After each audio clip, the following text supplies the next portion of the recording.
and girls, a good detective can solve a crime using clues. That is what the mom in our story did when she discovered the clue of the chocolate in the corner of her son's mouth. But do you know that God is even more amazing than a good detective? Do you know why? Because he doesn't need any help from clues, because he knows everything. God told Israel to destroy Jericho, but to save the silver and gold for him. Even though Achan hid the gold and thought that he had gotten away with his theft, God knew what he had done. Because God knows everything. He didn't need a single clue to know what had happened. Boys and girls, we might be able to hide our sin from people, but I want you to remember, we can never hide our sin from God. Did you notice in the story that each time they picked lots, they were getting closer and closer to Achan, but he didn't confess until right at the very end when he was found out. The whole time he was trying to hide his sin, hoping that the lot would fall on somebody else.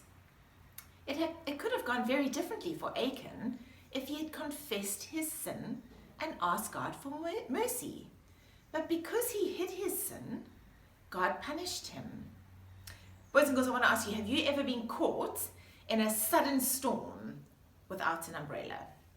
When that happens, you know that there is no way to stay dry unless you run for cover.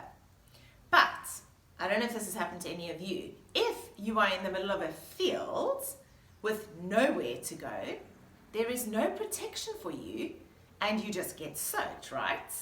Well, that's kind of what happened to the people of Ai in our story today. All of Ai was lured out into the open wilderness beyond the protection of the city walls.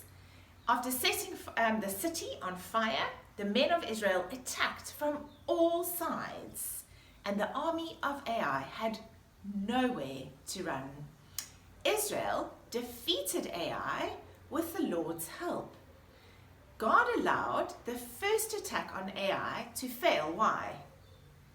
That's right, because Achan had stolen the devoted things. But this time, God was with Israel in battle, and no army can defeat Israel with God on their side. When the fight was over, did you see in our story? The fight was over, Israel had won. Joshua built an altar to the Lord, and we're told he made it with uncut stones. That meant that he used stones that he found and he didn't shape them with chisels into blocks.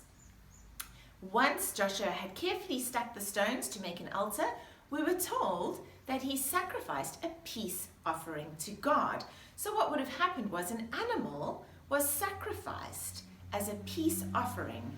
And boys and girls, this points us forward to a day when Jesus would die for our sins and take away our punishment so that we could have peace with God. Remember, we said at the beginning of Joshua, we said the Bible is part of one big story, and we can see that here today.